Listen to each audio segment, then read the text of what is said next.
Good morning.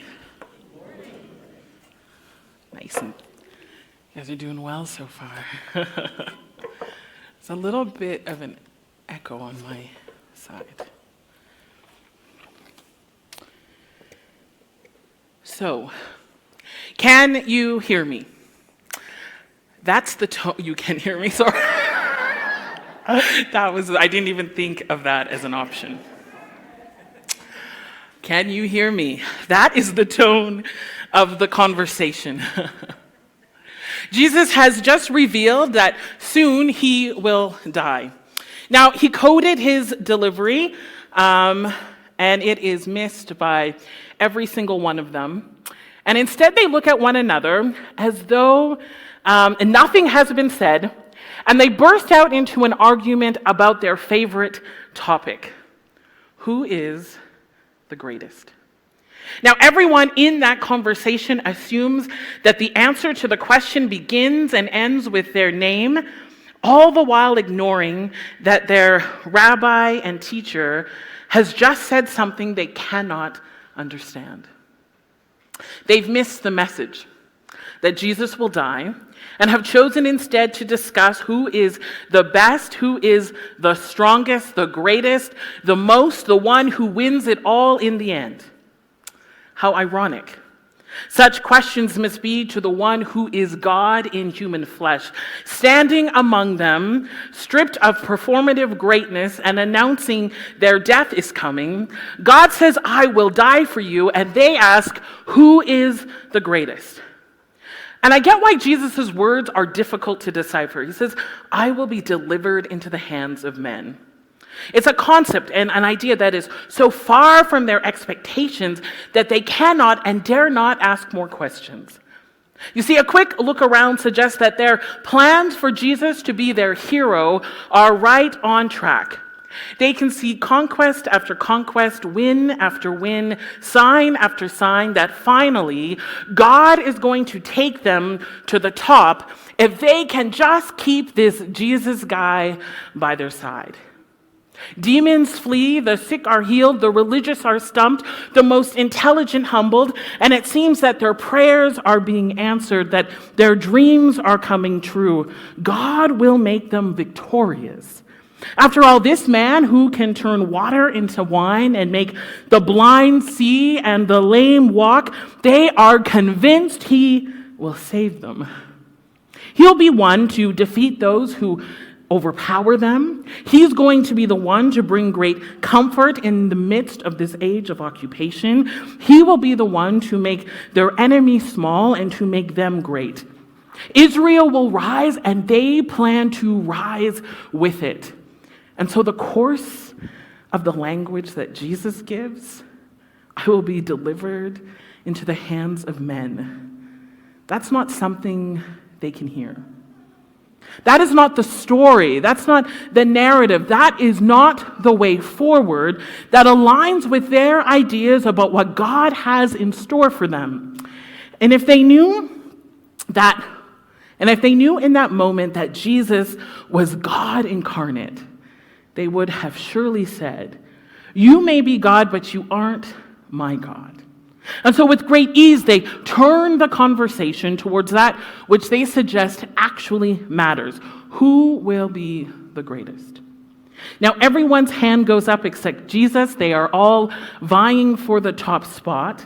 And while they push and shove their way towards some kind of recognition, Jesus looks over and he sees a small child playing, and he calls the little child towards him and asks him to stand amongst the group. And he says, whoever welcomes this child in my name welcomes me. Whoever welcomes me welcomes the one who sent me, for it is the one who is the least among you who is the greatest. Now, this phrase upsets everything they have known about what it is to find your way to greatness. Society, their religious ideals, their family dynamics, their political perspectives, their social location. All of it said the opposite. All of it said that the least is the weakest and the first is the greatest. But Jesus insists that that is not looking up Jesus insists that it is not about looking up to the kings or to the Caesar of their day, the religious leaders or the chief priests. It's not the wealthy or the powerful ones, those who are at the center, that Jesus insists produce greatness. Instead, Jesus likens greatness to a child. The smallest, the ones who contribute the least, the ones who require the most, the ones who need support and care and lifting up, they are the ones that Jesus insists model greatness. How disappointing. How disappointing for me. How disappointing for you. How disappointing for every generation that comes. How disappointing that everything that we have worked for and all of the status we have gained, that Jesus does not come and stand and say that that is what will make you great, and instead suggests that greatness is found in unexpected places. That greatness is found when we say, the last shall be first. That greatness can sometimes be found in the very spaces that we want to avoid. Well, this week I've been praying the Wesley prayer with some of you on a daily basis as we listen to what the Spirit has to say. And this prayer is often used as a part of the tradition or ritual for Methodists to bring in the new year as we pause and listen and reorient our lives to the way of Jesus. And it goes like this: I am no longer my own, but yours. Put me to what you will, place me with whom you will, put me to doing, put me to suffering. Let me be put to work for you or set aside for you, praised for you or criticized for you. Let me be full, let me be empty, let me have all things, let me have nothing. I freely and fully surrender all things to your glory and service. And now, O wonderful and holy God, Creator, Redeemer, and Sustainer, you are mine and I am yours. So be it. And the covenant which I made on earth, let it also be made in heaven. Now, in the middle of the prayer, we're asked to say these words: let me be put to work for you or set aside for you, praised for you or criticized for you. Let me be full, let me be empty, let me have all things, let me have nothing. And this prayer becomes an invitation to let go of the defaults that are somehow conditioned in us from a world that insists we must be the greatest. That the powerful are truly the ones to look to, that the strongest are the ones to follow, that the loudest are the ones we should listen to, and that those with the greatest assets and best positioning are the ones that we should align ourselves with.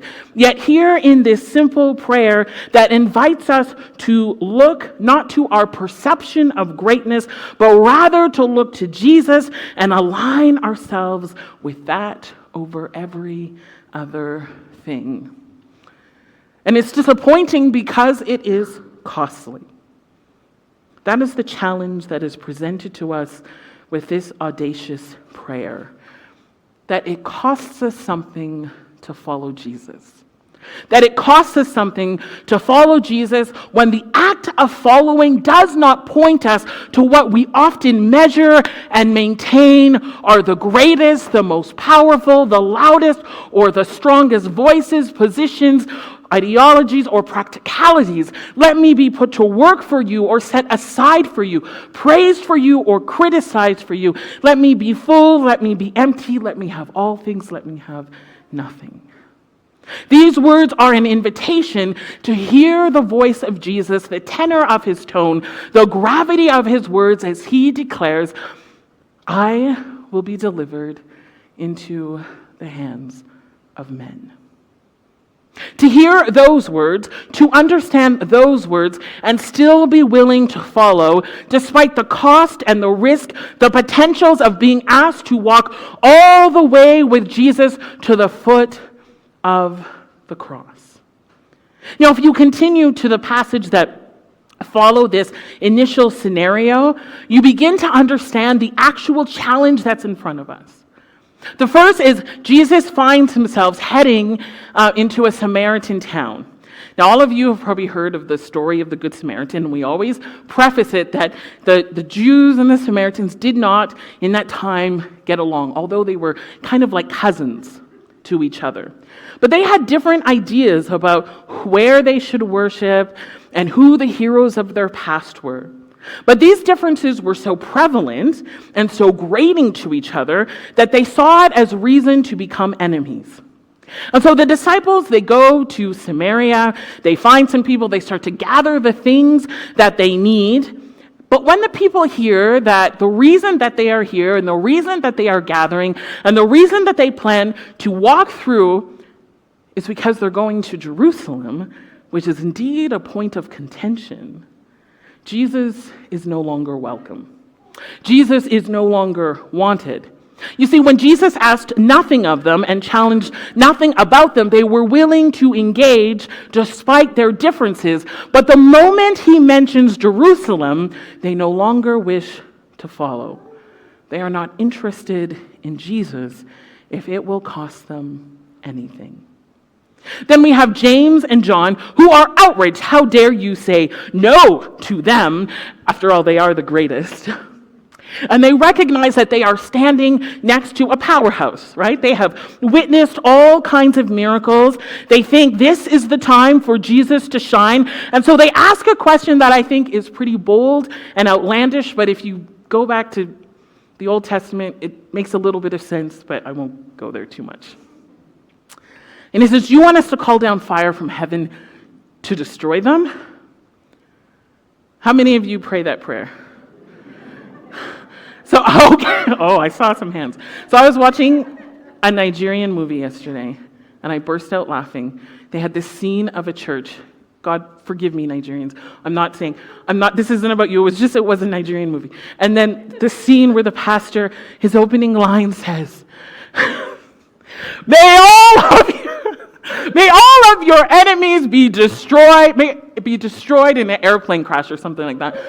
And both of us just burst out laughing because it was so audacious. It's kind of similar to this. Let's call down fire from heaven. Don't worry, I don't pray that about any of you.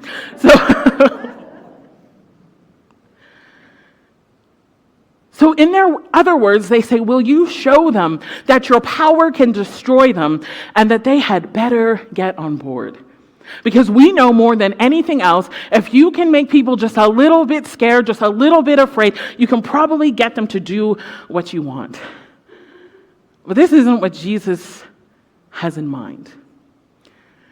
And James and John still haven't fully grasped what it means to follow, as they still want Jesus to conform to their ideas of greatness, rather than conforming to the way that Jesus declares the last will be first.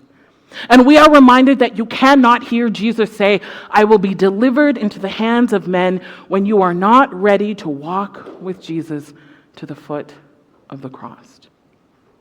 When your ideas about what it means to lean into greatness are in opposition to the message of Jesus, there is no way that you can hear the invitation to walk all the way to the cross. Jesus reiterates that in the verses that follow, as strangers and members of the crowd wonder if they too can follow. And his responses suggest that to be a follower, you just might have to get comfortable with loss, akin to letting go, and unafraid of the possibility that there just might be some things that cost more than you imagined. We never do hear if those in the crowd think this is worthy of their followership or worthy of their whole selves. But we do know this. The disciples who have walked with Jesus for 3 years, the ones who should be the very best at following, the ones who have heard over and over again that Jesus is willing to follow where the Father leads, even if it points to death, these ones, when they come face to face with following Jesus all the way to the cross, they scatter. They knew they wanted to be followers of Jesus when the crowds were following, when the miracles were happening, when it seemed that Jesus was going to do and be exactly what they had hoped for. But when the cross enters their vision, Suddenly, following Jesus becomes terrifying. It's costly, and it doesn't fit their ideas or their ideals as to what it meant to see God at work. It did not make sense to them that this too could be their path to victory or akin to the definition or declaration of greatness that Jesus had in mind. And now I'm always tempted to be smug in this moment and to imagine that I would do differently. That I would have a different reaction, that I would have a different response than the disciples. But the reality is, and my past has shown me, that sometimes the gospel according to Jesus is just not that palatable. It's just not that relatable. It's just not that practical. And it's just not that easy to follow on the best days, much less when my ideas of greatness are challenged by the view of the cross. Come on, somebody. Amen.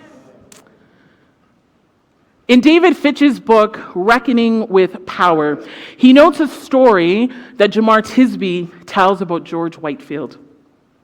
Now, this is a name that's familiar in Wesleyan circles, such as our own Free Methodists, as in the 1700s, it was John Wesley's influence that led Whitefield to become an outspoken abolitionist. Now, he's known for preaching, for leading great revivals, specifically among the poor, and for critiquing slavery in America. Now, as part of his formation and his desire to live out his faith, he builds an orphanage in Savannah, Georgia. And he continues to be a voice of liberation and freedom for all people until the orphanage runs out of money. When there isn't enough money, he then aligns himself with some wealthy businessmen of his time. And they come along and they say, how can we save this orphanage? Their decision is actually a great one. They buy some land together, they start a plantation together, and they intend that the profits would sustain the orphanage, but their profits are just not high enough. In a society where everyone else is using free labor from slaves, he could not compete. And so he begins to use slave labor. And then he goes on and not just uses enslaved people to make his plantation more profitable, but in the process, he goes from fighting for slavery to end to becoming one of the strongest voices petitioning the legislature to allow it to continue. If you wonder what it looks like to not be willing to follow Jesus all the way to the cross, it's found in stories like that, where following Jesus made sense when crowds followed him, when revivals broke out all around him, when he was a voice of change and influence, but it was far less attractive when it had the capacity to cost him something. But we also know the stories where people followed Jesus even when the cost was high and the cross was in view. Those who stood with the poor, those who fought for equality, those who were willing to stand up, those who spoke out to power despite the inherent risk. Those who were willing to stand up.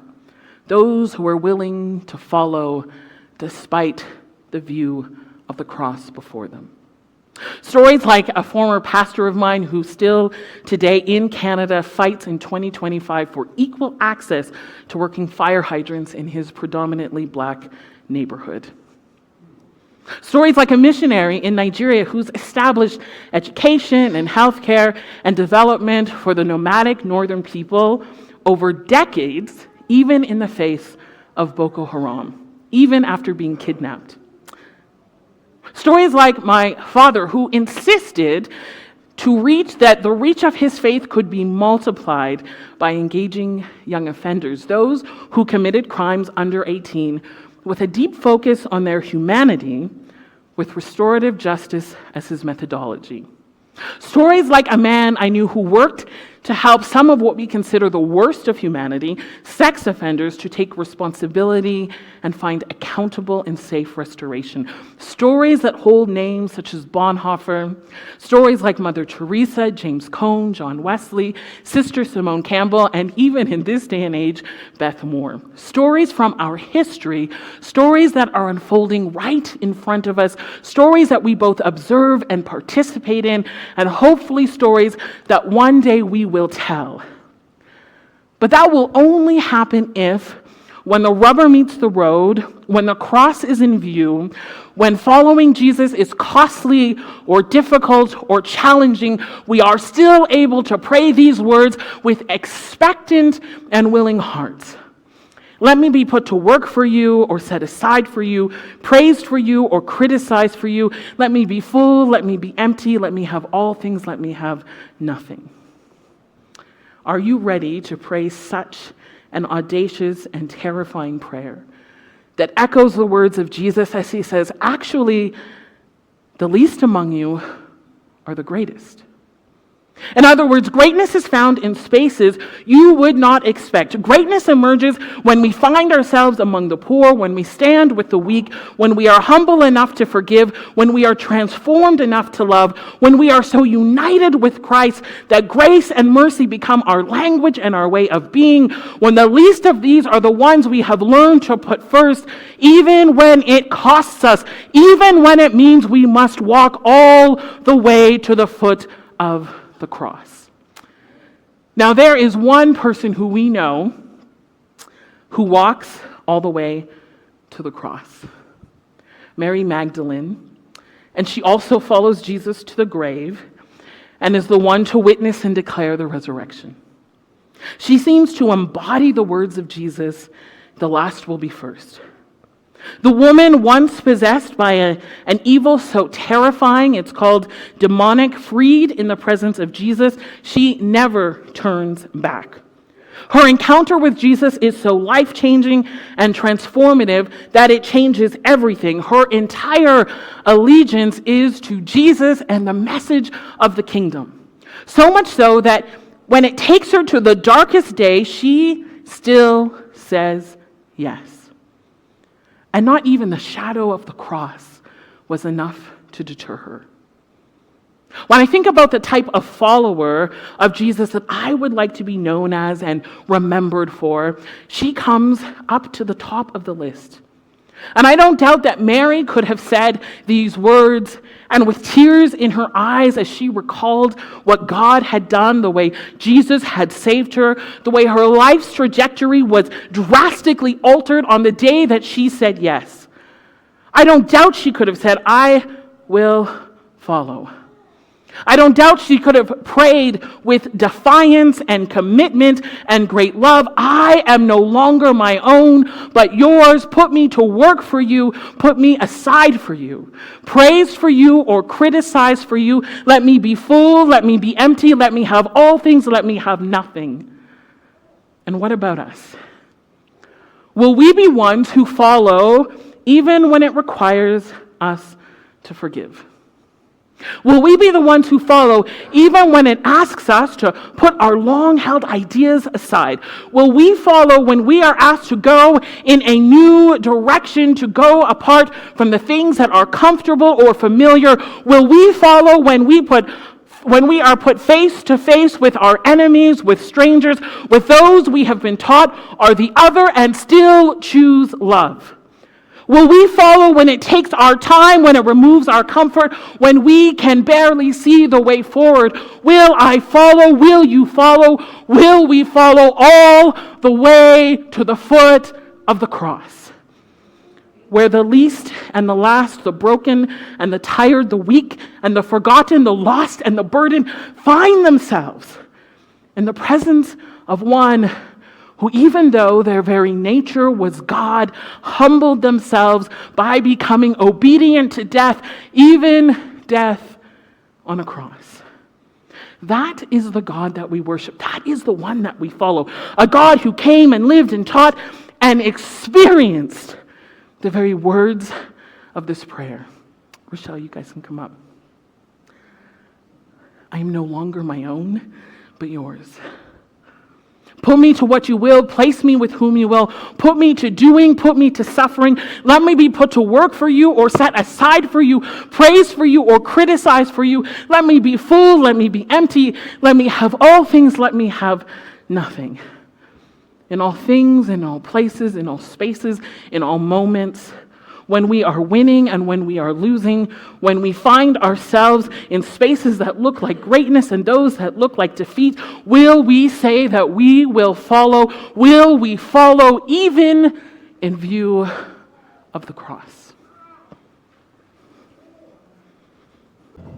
So I want to invite you that for those who still want to join in with our Wesley prayer, we still go till next week, I believe. And we'll have the continued opportunity. I send out reflections each day. And then if you wish to join in with the Free Methodist Church's fasting and praying session, then send me a message or an email today, and I'll send you the link for tonight's service. And there are a few other things happening throughout the week. So, some of the things that we encounter when we come face to face with Jesus are very, very, very unpalatable. And I think this is one of them.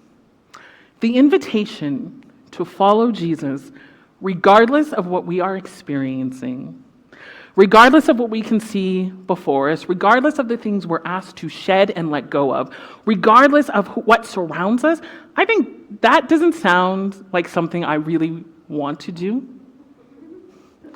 I want to follow Jesus when it looks like I'm going up to the Mount of Transfiguration, when I'm going to have the opportunity to experience the glory of God. That's what I want. I don't want to walk all the way to where we see Mary and Mary and Mary sitting with tears in their eyes as they watch Christ take on the suffering of the world. That's so, disappointing. Yet this is the God that we serve, and it's so easy to forget because we sing a lot about God's glory and God's majesty. We sing a lot about God's power and God's victory. But this was actually a song that they sang in the early church. Though he was God, he did not think of equality with God as something to cling to. Instead, he gave up his divine privileges. He took the humble position of a slave and was born as a human being. When he appeared in human form, he humbled himself in obedience to God and died a criminal's death on a cross. Therefore, God elevated him to the place of highest honor and gave him the name above all other names, that at the name of Jesus every knee should bow, every tongue on earth and under the earth, and in heaven and on the earth and under the earth, and every tongue confess that Jesus Christ is Lord, to the glory of God the Father.